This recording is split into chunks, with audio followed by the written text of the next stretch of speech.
Well, hey there, and welcome to Wedding Planning Simplified, or Unmistakably You, or YouTube, or wherever you're watching us today.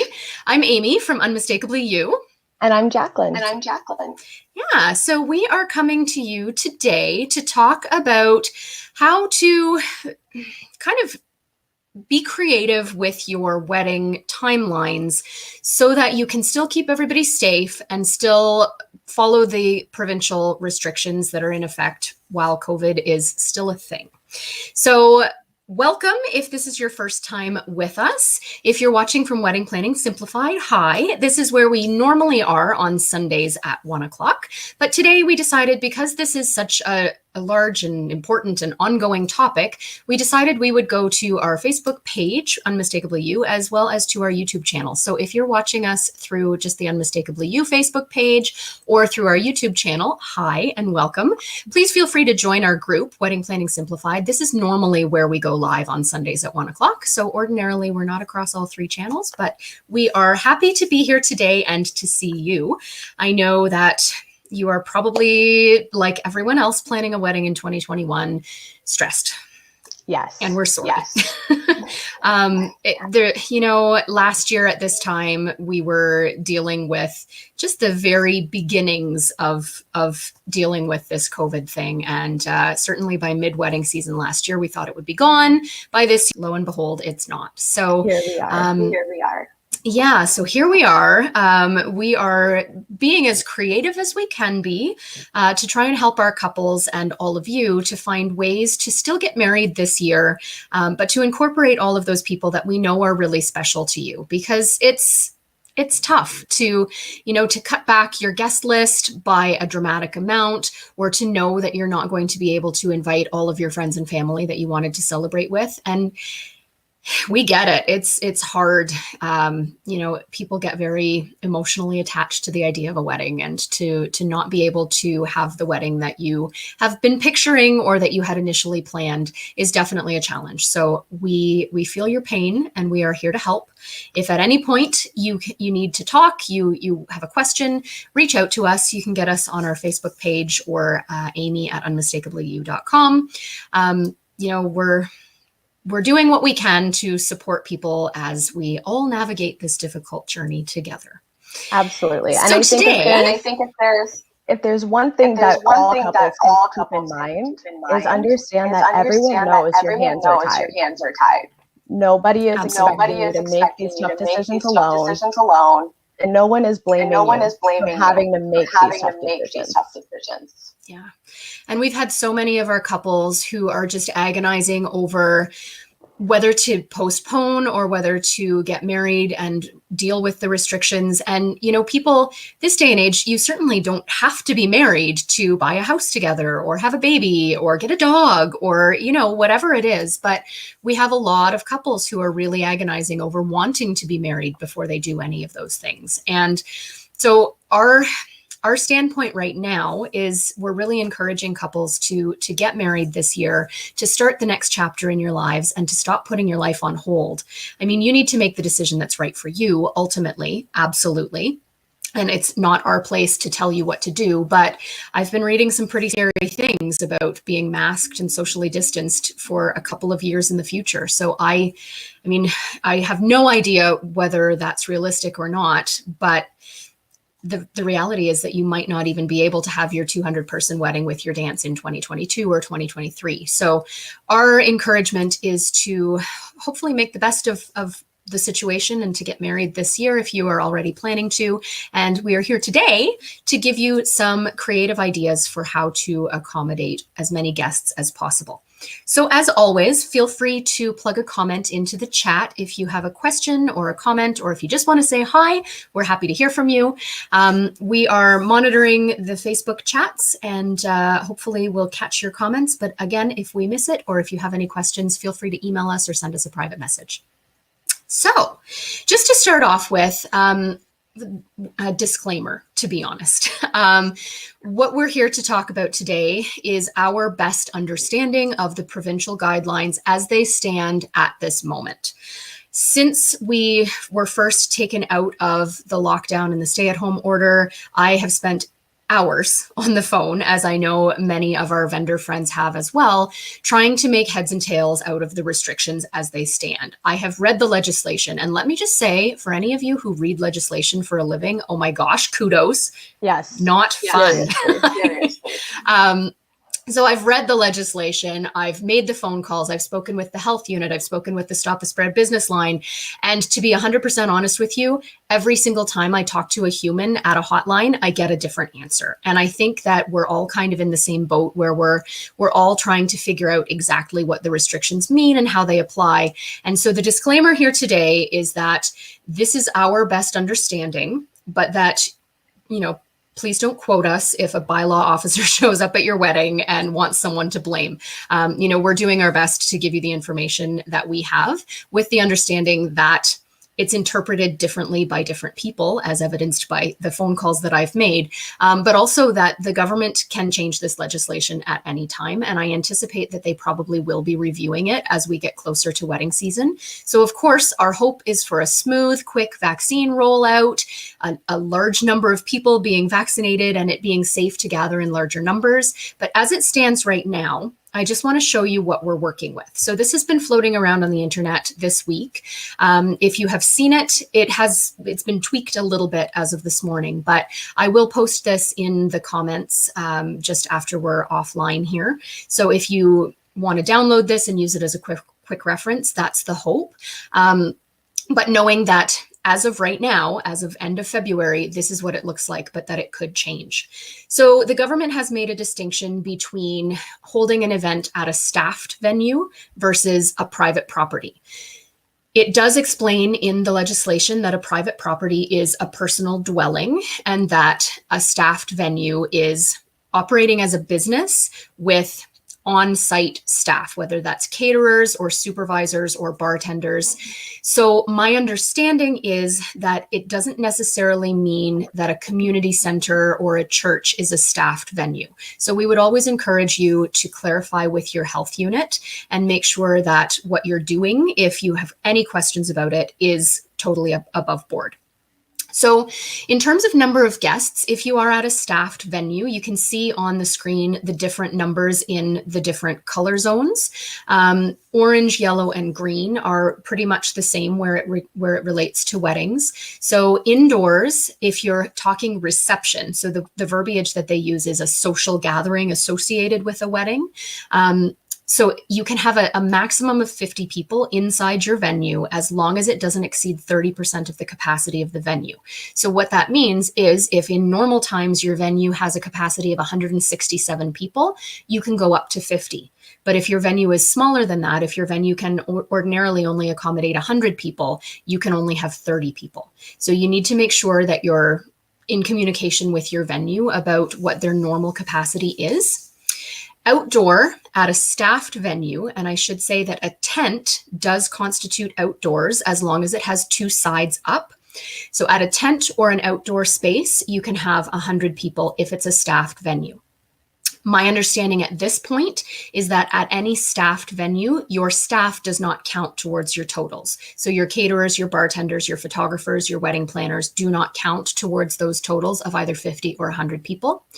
Whereas if you're on private property, the numbers dramatically decrease. And the reason for that, I think, is because of last summer, there was a little bit more flexibility on private property. And we unfortunately saw some weddings, not necessarily around here, but in the news as super spreader events. So the government has kind of clamped down on that this year.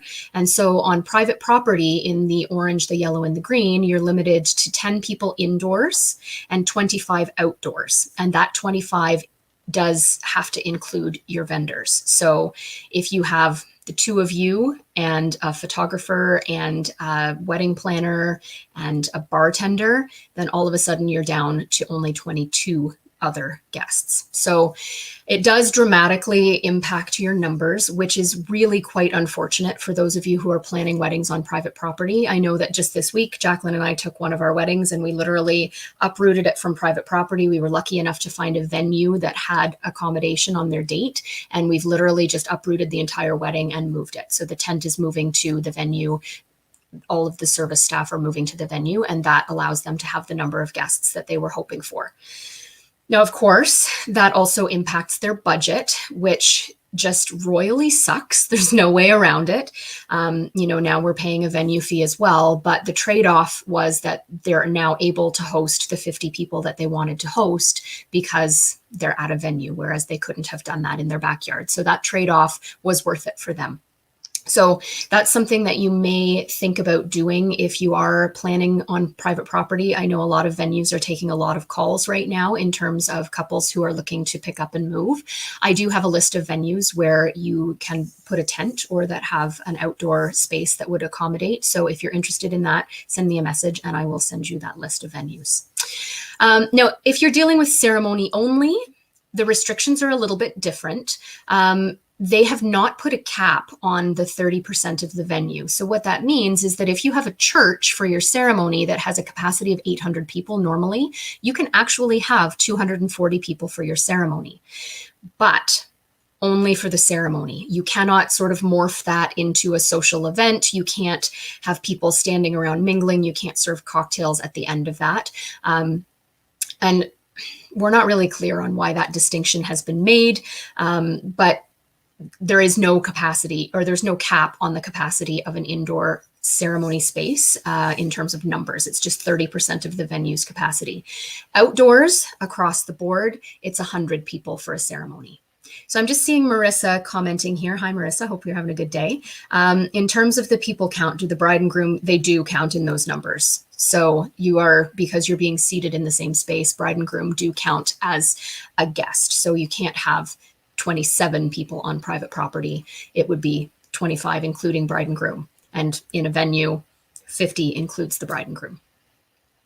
I've also got some notes in here on when you can serve alcohol and the restrictions for how many people can be seated at a table. The understanding is that when you're doing your reception table seating, that the people seated at the same table would be in each other's bubble, if that's still a term we're using. So between 4, 6, and then in the green, there are no restrictions. But the idea is that they need to be within each other's bubble to begin with.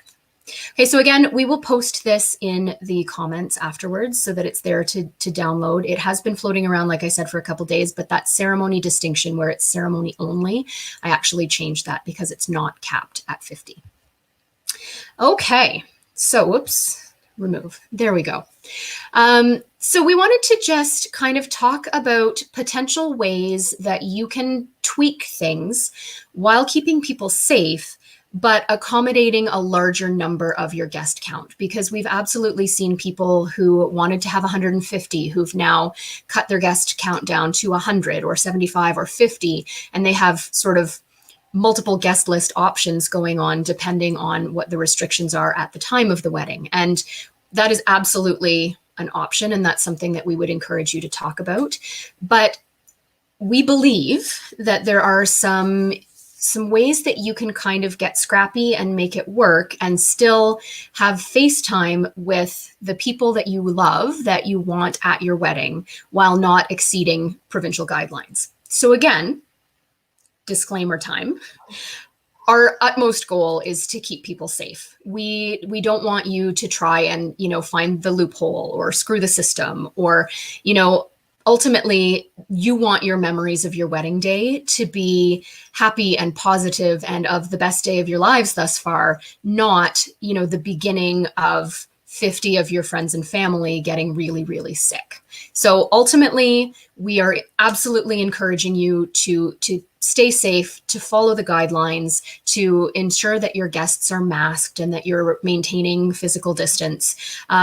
But there are absolutely ways, we think, if your venue is on board, if your caterer and your bartenders and your staff are on board, to kind of rotate guests through, and to make it work. So first of all, if we're talking sort of starting from your ceremony, we just mentioned that your ceremony can have 30% of the capacity if you're indoors, which may open up some flexibility for you to invite more of your guests to your ceremony. If you're outdoors, you can have 100.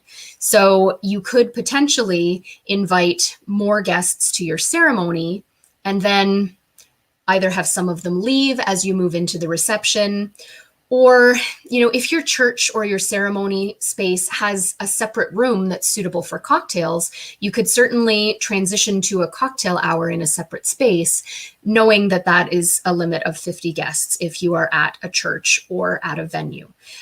So you could certainly find a way to sort of make that work. If you're having an outdoor ceremony, again, you can have 100 people as long as you maintain that distance. And then you're fully free to transition on the same site into a cocktail reception. So you could have a cocktail reception outdoors with 100 guests, as long as people are staying safe and as long as you are at a venue. If you're having your ceremony on private property, you actually can have 100 people for your ceremony, but then you can't transition into that cocktail hour with all of them. Everybody but 25 have to leave.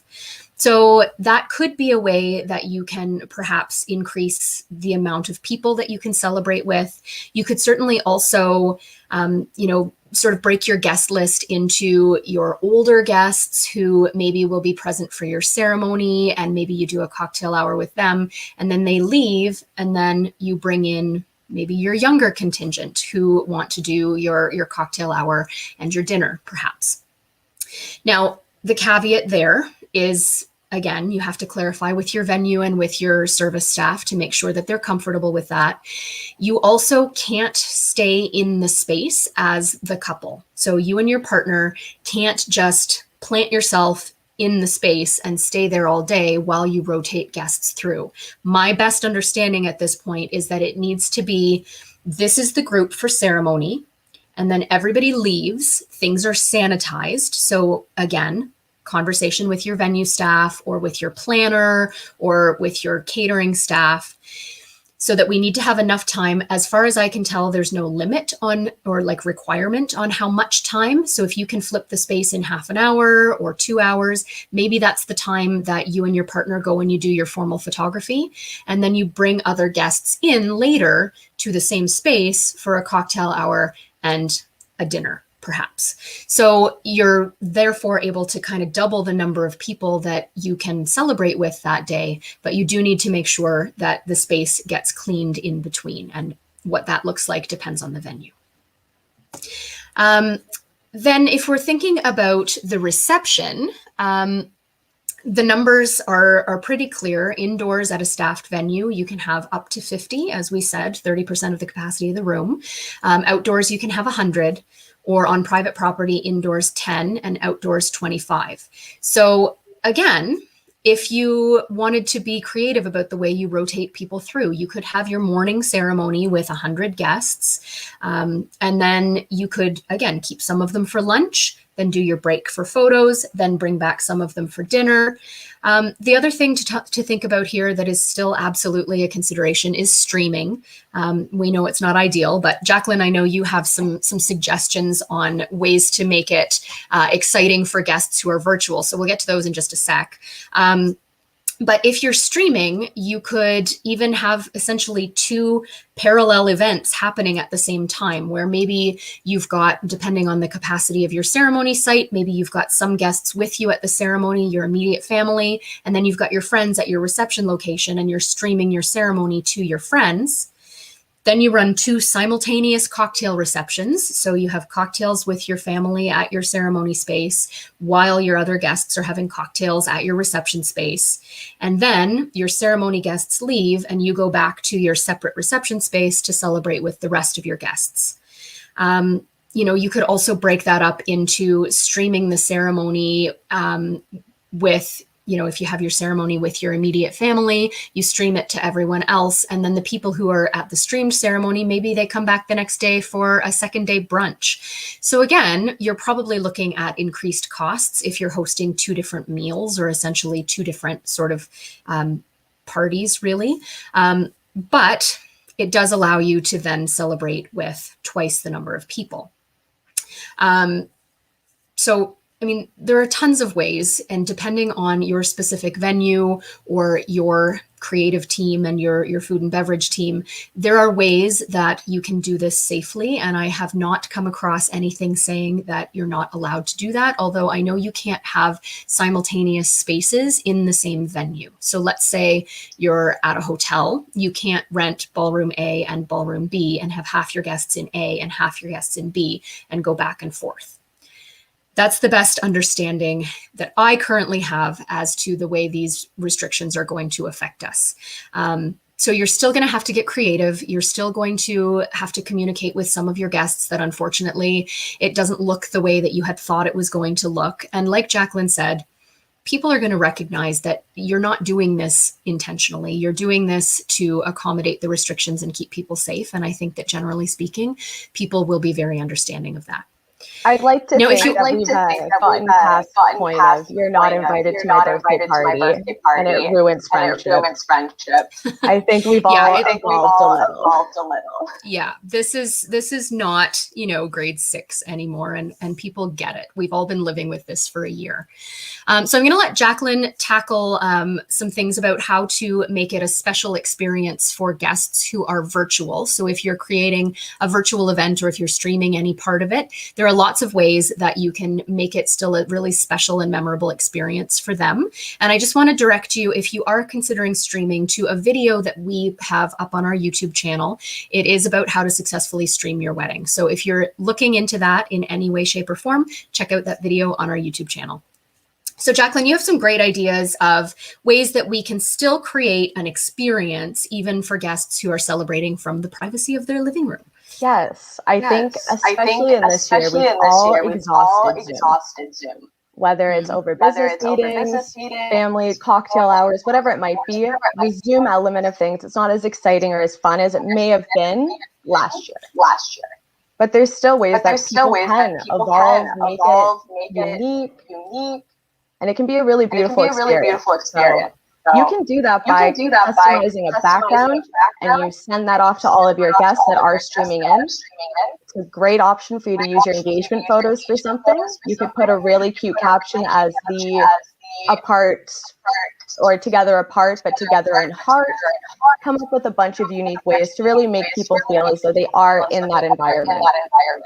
If you have the opportunity to peruse your venue before or set up your ceremony space the night before, you could potentially take a photo of your ceremony space and send that, and that could be your guest background. Even though they're virtually there, they're experiencing the experience in the same sense.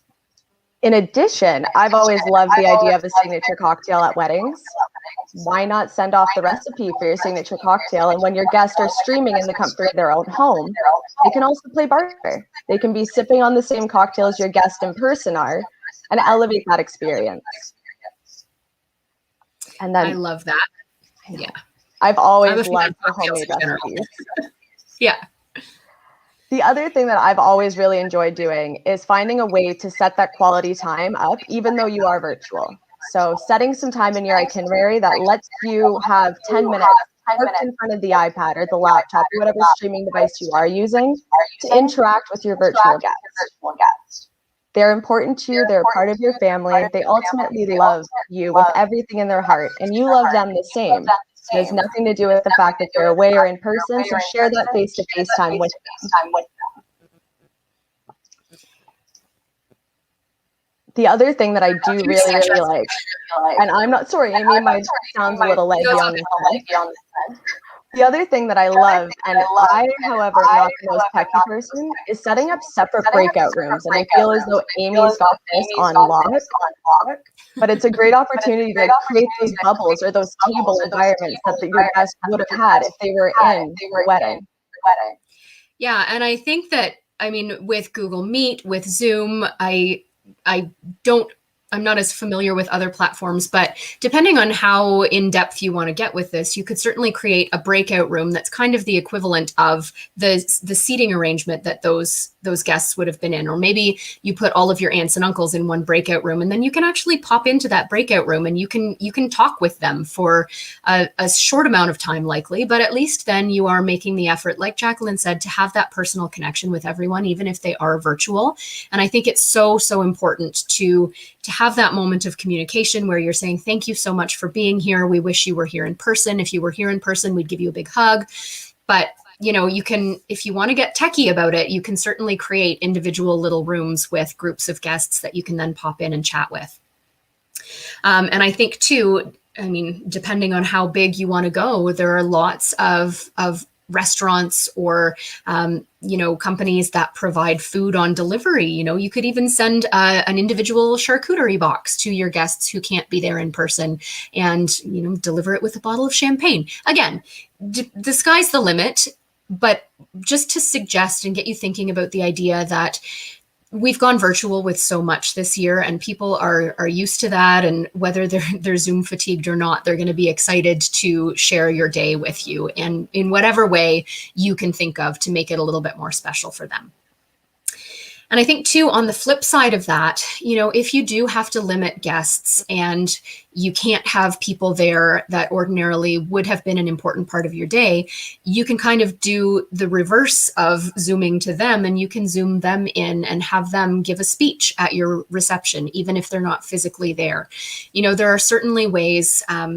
One of our officiant friends has done that in the midst of a ceremony, has had a virtual reading done by someone who has been streamed in. So technology, as much as I sometimes curse it, is definitely a wonderful thing in these instances. And it does give you a lot of flexibility in terms of accommodating people that you couldn't otherwise have there in person.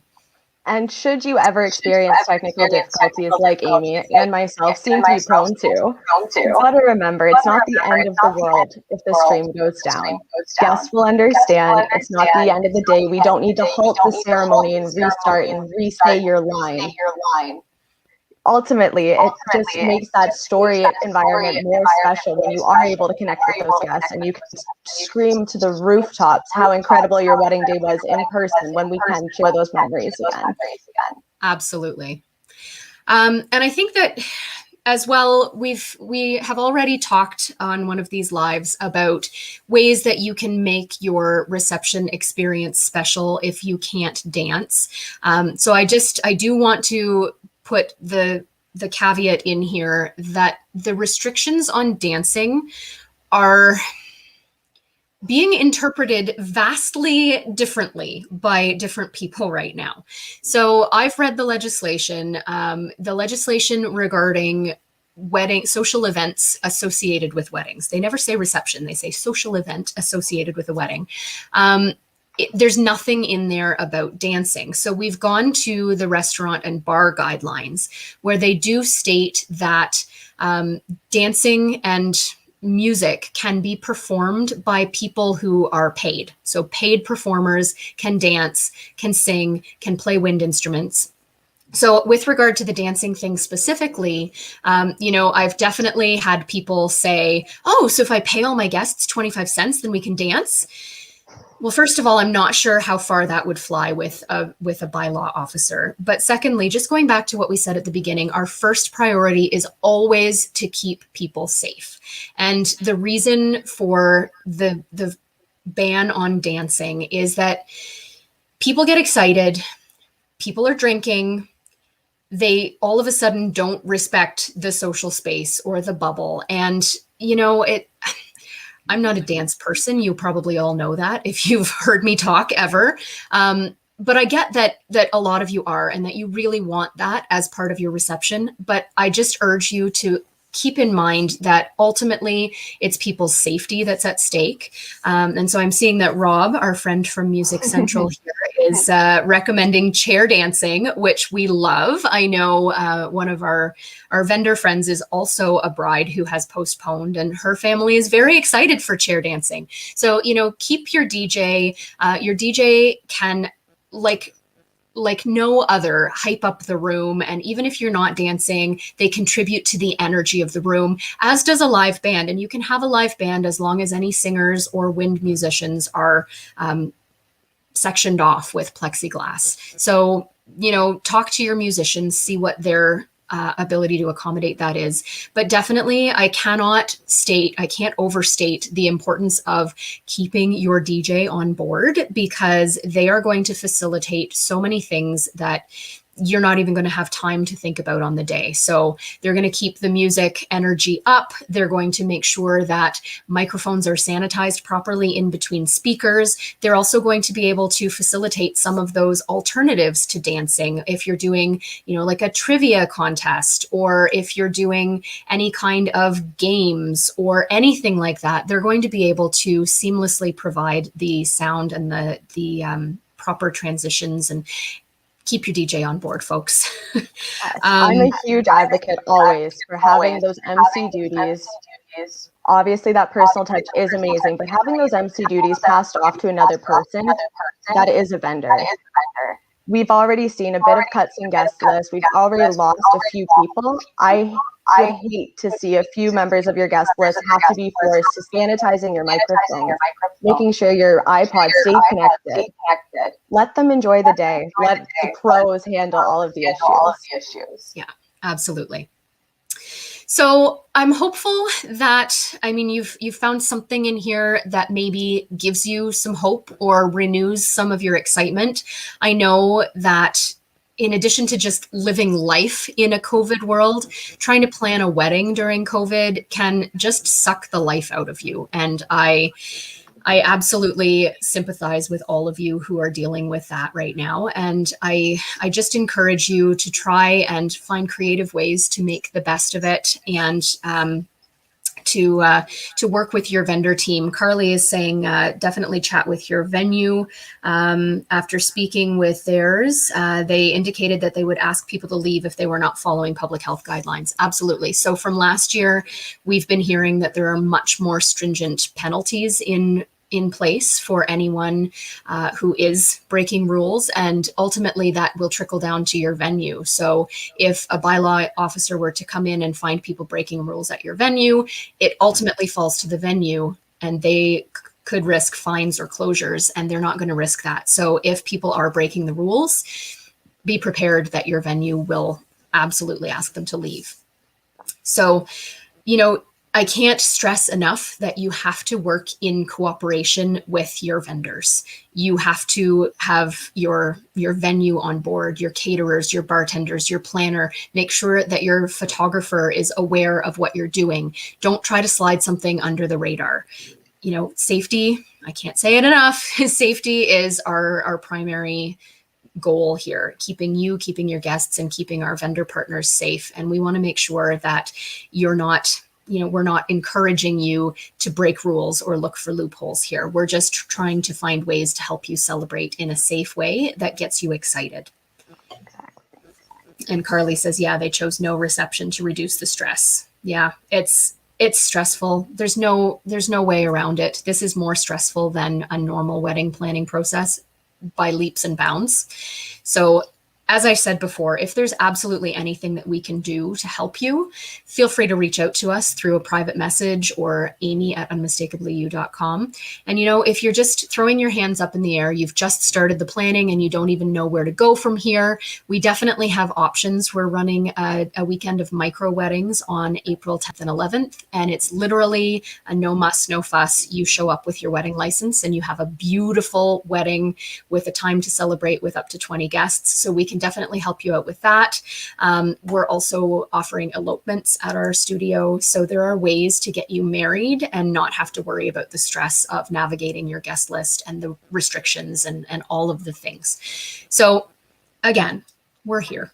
Reach out if you need us. Riley's having some stress. Oh, I'm sorry, Riley. Yeah. Riley, we owe you a bottle of wine and a hug after this year. Absolutely.